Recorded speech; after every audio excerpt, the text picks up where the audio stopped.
Panamá Hoy. Tú eliges 2024.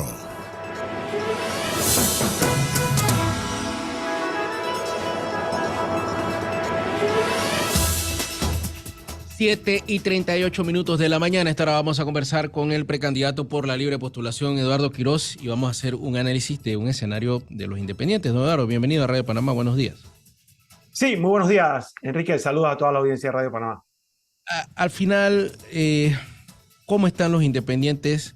O llamémoslos por la libre postulación, pero utilizan el título de independientes y llama la atención. Le pregunto a usted, que está en esa línea, que ahora hay independientes pero en facciones. O sea, acá se han ido agrupando los independientes y se han ido separando.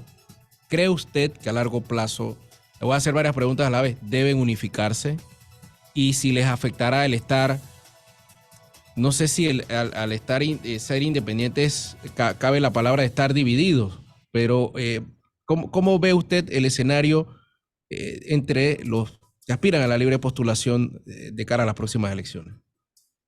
Bueno, primero creo que es un tema muy interesante porque habría que partir del resultado electoral de las elecciones del 2019.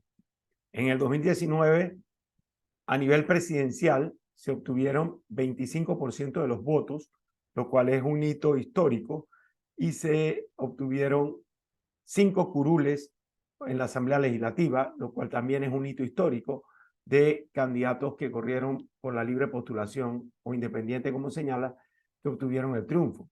Ante esa realidad se da yo diría, significativa participación a nivel de la libre postulación para el año 2024.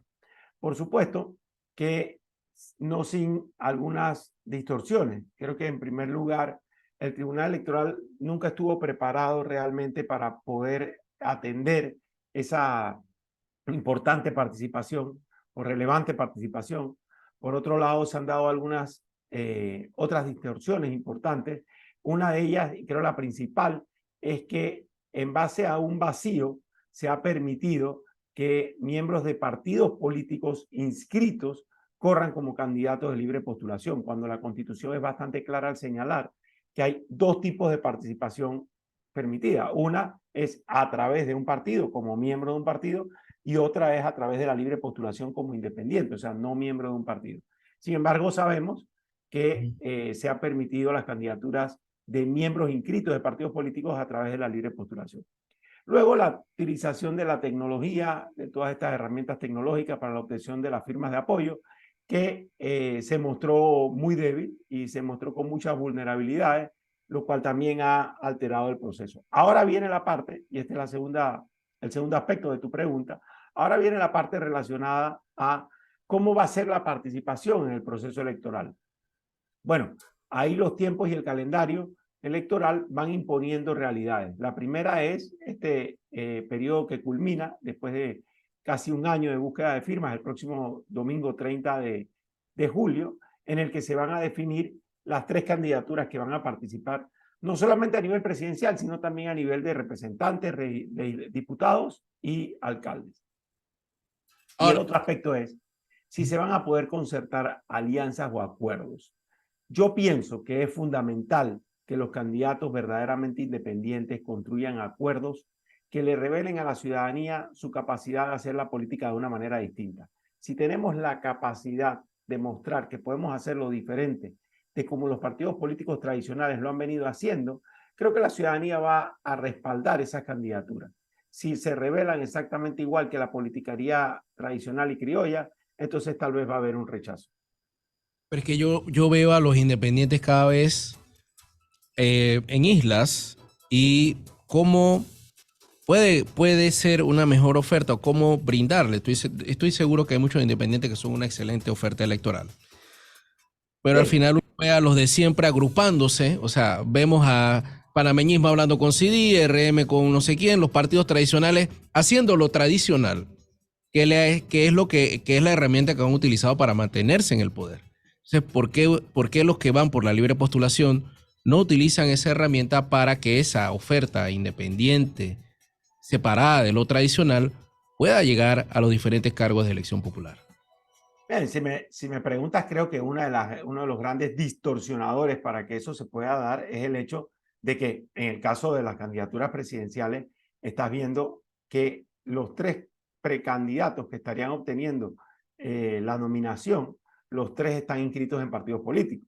En el caso de la diputada Rodríguez en el PRD, en el caso del exministro Arrocha en el panameñismo y en el caso de la profesora Gordón en el partido FAT en formación. Entonces, esa distorsión impide que se pueda cohesionar una propuesta independiente a todos los niveles, porque ya a la cabeza no habría propiamente una candidatura independiente. Y lo otro es, bueno, efectivamente, el sistema pernicioso que tenemos en los circuitos plurinominales, donde a los partidos, fíjate esto, a los partidos políticos les está permitido hacer alianzas a través de las denominadas Rs en los partidos políticos, o sea, los residuos que se hace el voto cruzado. Sin embargo, en el caso de las candidaturas de libre postulación, no se pueden dar alianzas y sumatorias de las nóminas en los circuitos plurinominales, lo cual hace más bien que tengan que competir obligatoriamente. Entonces, ahí ves como un sistema pernicioso impide que se puedan realizar estos acuerdos. Pero bueno, hay otras opciones en donde sí se podría realizar a nivel de las alcaldías y a nivel de los circuitos uninominales. Y ahí está el reto. Y ese es el reto donde he estado yo involucrado en estas últimas semanas en tratar de conseguir que esas alianzas se puedan dar, que esos acuerdos se puedan dar y que un bloque independiente unificado pueda presentar una propuesta electoral que reciba el respaldo de la gente. Es la plataforma que tiene el señor Lombana y que hace un partido político porque según él aprende la lección de la pasada elecciones que le hacía falta una estructura política. Ustedes se reunieron, han conversado, es un partido que su líder asegura no contar con los elementos de los partidos políticos tradicionales. Es un escenario probable el movimiento Otro Camino también como una plataforma para los independientes. Creo que en el caso de Otro Camino hay un planteamiento válido y es en el sentido de decir, bueno, no somos parte de la política tradicional, no somos un partido de los que ha estado, digamos, envueltos en todos estos cuestionamientos y por otro lado hace una especie de apertura de sus postulaciones a candidatos de libre postulación. Ese mensaje me parece un mensaje importante y positivo.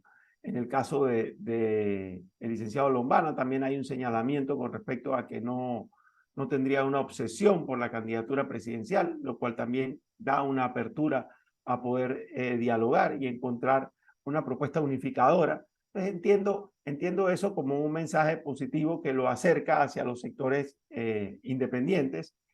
Y creo que aquí el gran reto está en entender que hay una realidad impuesta, uno, por el calendario electoral y dos, por la capacidad de sumar y agregar sectores políticos a esa propuesta.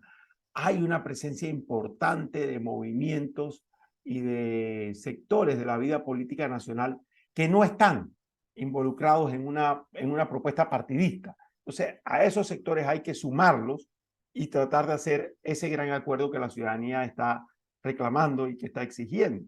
Eso es el reto que tienen quienes están en el sector, digamos, independiente, real, para poder presentar una propuesta que entusiasme a la gente. Porque al final del día esto se trata de escuchar a los ciudadanos, no de hacer una propuesta que simplemente construya alianzas electoralmente ganadoras. Se necesita acuerdos y alianzas en base a propósitos, en base a cómo queremos transformar este país.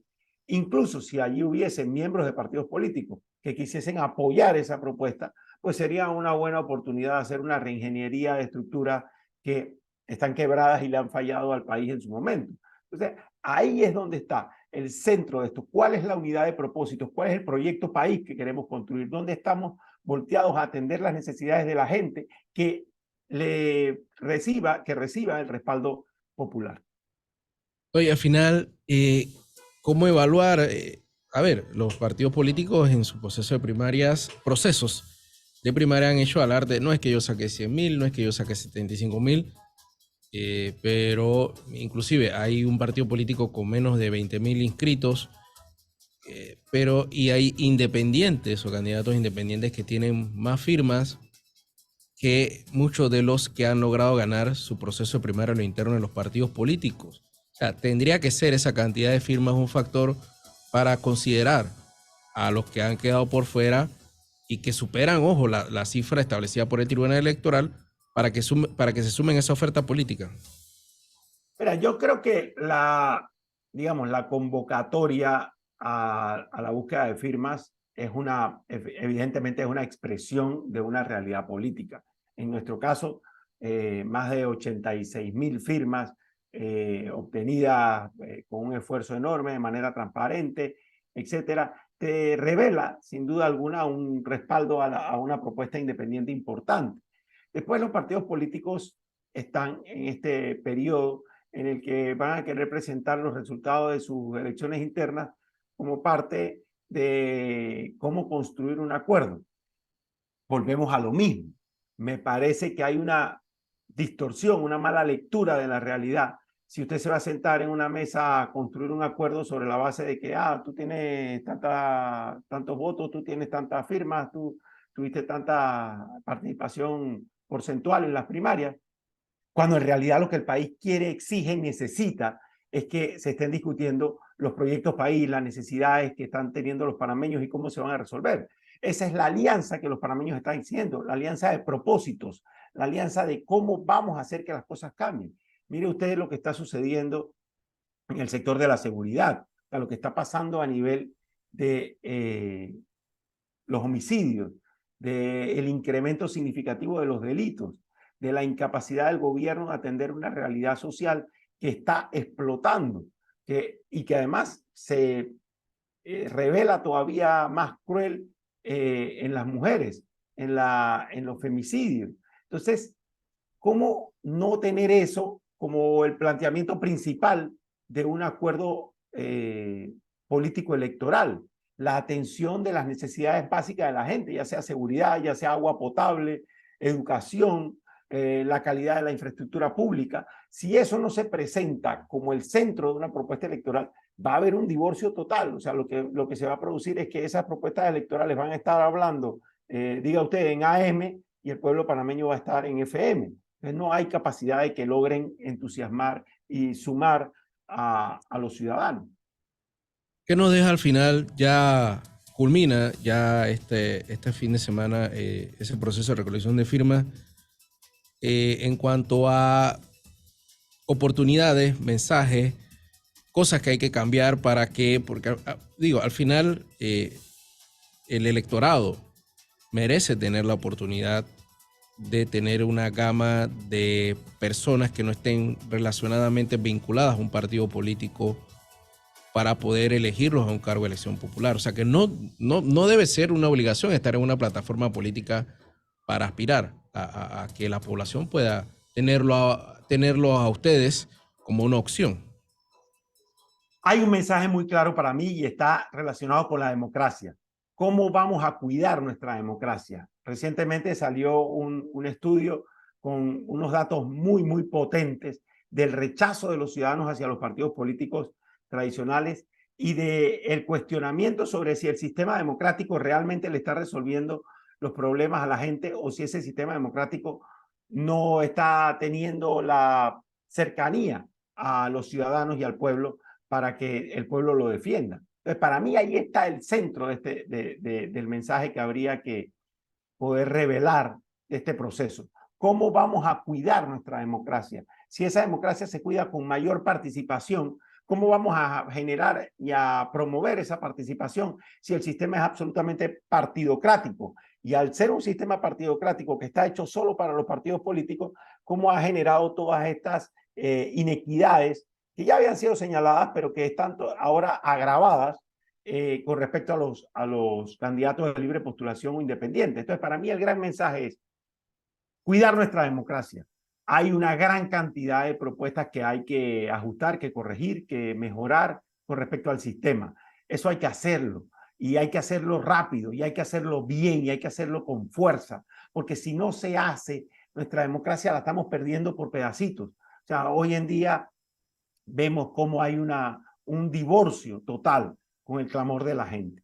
Si la gente quiere apostar por una candidatura independiente, no lo puede hacer porque el sistema no se lo permite. Entonces, estamos cuidando nuestra democracia, estamos custodiando. Ese para mí es el gran mensaje, porque la única forma en la que vamos a poder resolver los problemas fundamentales de los panameños, y esa es la exigencia del país, para eso se constituyen las autoridades, para cuidar a los ciudadanos en su vida, honra y bienes. Si para eso es la política, y en eso la política no está cumpliendo porque se ha convertido en una politiquería para velar por los intereses de un partido, de un grupo, de quien está en el poder, el ciudadano cada vez más va a ir rechazando ese sistema. Para mí ahí está el centro del mensaje de este proceso electoral en el que estamos. Ahora, a pesar de todo esto, ¿podrían dar los candidatos por la libre postulación un golpe sobre la mesa y tener una representación más grande, no solo en la Asamblea, sino en otros puestos? Bueno, yo estoy convencido de que a pesar de todas las dificultades que el sistema ha puesto, hay muchas candidaturas independientes que con mucho esfuerzo han logrado estar entre las tres a distintos niveles. Pienso que eso va a ser un mensaje fuerte y potente a nivel electoral, que los ciudadanos lo van a respaldar a pesar de no contar con, diga usted, o sea, recordémosle a la radioaudiencia, 50 millones de dólares repartidos entre candidatos de partidos políticos y entre partidos políticos. 50 millones de dólares. ¿Eso hace un sistema equitativo?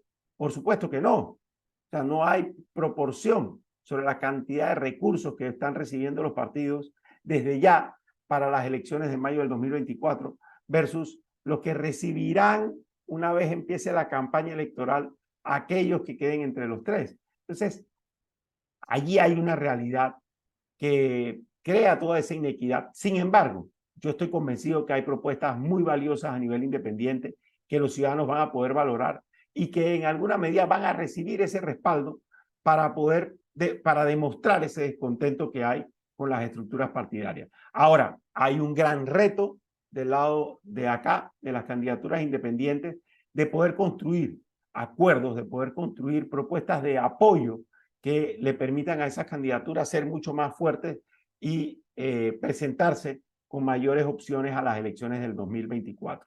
Fíjese usted, o sea, póngase a pensar, no solamente los 50 millones que acabo de mencionar de las partidas designadas como subsidio electoral que le da el Tribunal Electoral a los partidos políticos.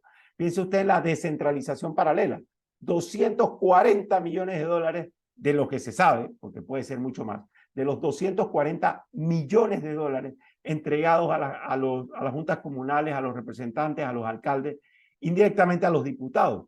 ¿Cómo compite un candidato de libre postulación, un candidato independiente, con un representante que ha recibido millones de dólares para utilizarlo sin ningún tipo de control, para utilizarlo sin ningún tipo de fiscalización? No hay forma de poder competir de manera equitativa. Muchas gracias, don Eduardo, por compartir este análisis del escenario de los candidatos por la libre postulación independientes de cara a las próximas elecciones. Conversamos la próxima semana para ver cómo finaliza y qué balance, cuál sería el futuro. Entonces, seguro, cómo no, muchas gracias y pendiente entonces de la notificación, y me permites ahí anunciarlo, de la notificación sí, de la diputada Zenobia Vargas, secretaria de la Comisión de Presupuesto, que tiene un proceso que le hemos instaurado en la Corte Suprema sobre desacato porque no ha entregado el acta de la elección de Vinicio Robinson como presidente de la Comisión de Presupuesto en el periodo pasado, y la Corte está buscando, tratar de notificarla, y vamos a seguir insistiendo en eso. Está en desacato y no se ha notificado. O sea, ya la Corte emitió que está en desacato, pero falta notificación. La Corte, yo presenté un habeas data solicitando el acta de la elección de Vinicio Robinson.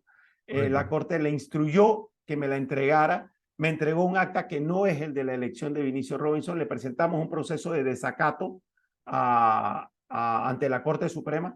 La Corte admitió la solicitud de desacato y se encuentra en proceso de ejecutarla, pero para poder ejecutarla tiene que notificarla, y la diputada Zenobia Vargas no se ha dejado notificar, a pesar de que han ido ya en varias ocasiones a la sede del Palacio Legislativo. Entonces yo le hago un llamado nuevamente: señora diputada, usted no es cualquier ciudadano, usted es un diputado de la República. O señora Zenobia Vargas vaya a la Corte Suprema, ya está enterada públicamente de que se le ha abierto un proceso de desacato, vaya a notificarse para que cumpla con los rigores de lo que establece la justicia. Aquí nadie está por encima de la ley.